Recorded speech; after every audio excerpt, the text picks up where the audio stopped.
Há 20 anos, em 1998, eu tinha 44 anos de idade, eu fui assistir a um filme que nesse ano está fazendo 20 anos. Um filme que talvez quem tem mais idade que tenha assistido, chamado O Resgate do Soldado Ryan. Esse filme já tem 2 décadas.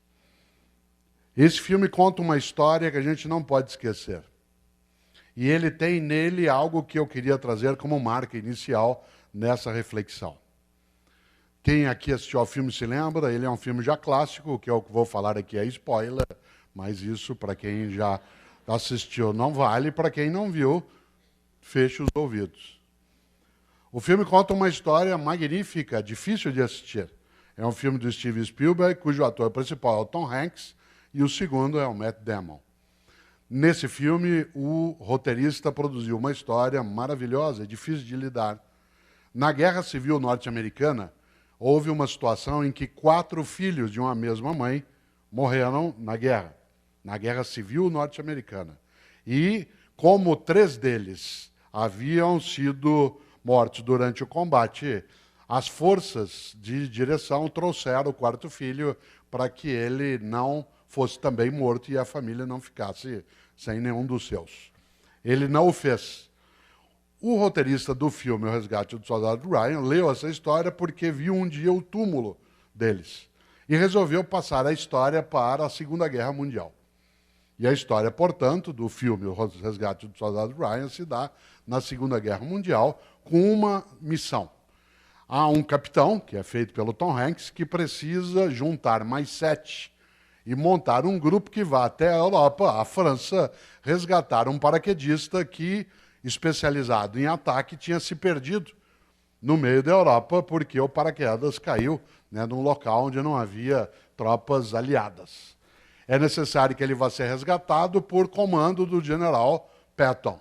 O general Patton determinara que famílias em que havia vários filhos, quando alguns deles tivessem morrido, aquele que sobrevivesse deveria ser levado para casa. Isso é real.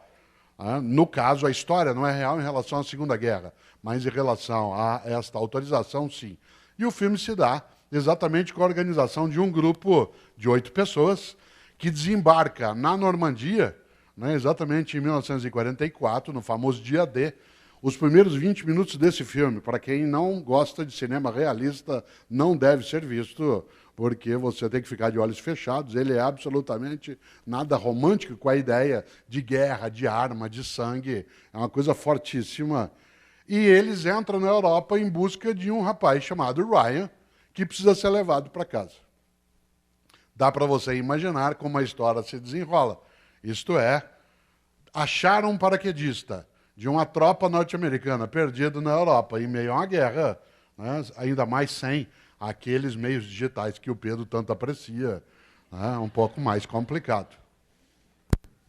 E é curioso, porque eles vão, pouco a pouco, vários deles vão morrendo para chegar até o soldado. E o encontram. E ele se recusa a ir para casa, ele não quer. Ele quer continuar em combate, ele acha que é um dever e uma missão dele continuar no combate. Mas vários morrem para que ele possa ser salvo. E uma cena inacreditável, dificílima de lidar, é a cena quase final, em que o capitão, feito pelo Tom Hanks, ele está morrendo, porque ele enfrenta um tanque dos nazistas. E ele perece exatamente nesse combate. Pouco antes de morrer, enquanto ele está deitado, encostado numa mureta, quase já no final, o Ryan vai até ele. O jovem de 18 anos vai até ele. E o capitão, segura o Ryan pela gola do uniforme, olha para ele, um pouco antes de morrer, e diz: faça por merecer. Faça por merecer. E o filme vai até o final com algo fortíssimo, que é o Ryan, já idoso, no cemitério, visitando o túmulo do capitão.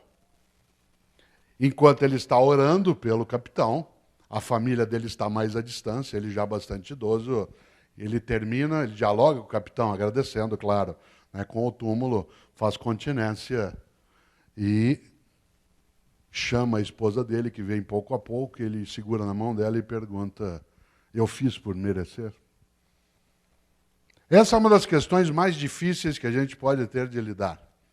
Quando esse título da reflexão aqui hoje é "Se você não existisse, que falta faria?" Em última instância, a grande pergunta é: fazemos por merecer? Por merecer a existência, a vida, esse mistério magnífico do qual nós participamos e não conhecemos toda a razão?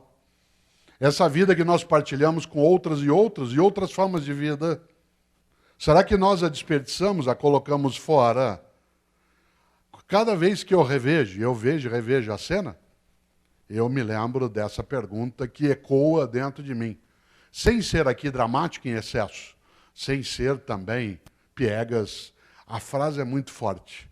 Se alguém grudasse na gola do meu casaco e tivesse morrido quase, como aconteceu, com vários outros, para que eu pudesse viver, e dissesse no último suspiro, faça por merecer. Isso é forte demais. É interessante, porque as homenagens que a gente recebe, elas, vez ou outra, nos levam exatamente a pensar isso. Será que nós fazemos por merecer? Merecer o quê? A amizade que partilhamos, a solidariedade que nos oferecem, a alegria que a gente pode ter, os momentos também de fraternidade que se tem, aquilo que é para nós uma condição de existência que não necessariamente é colocada com outras e outros.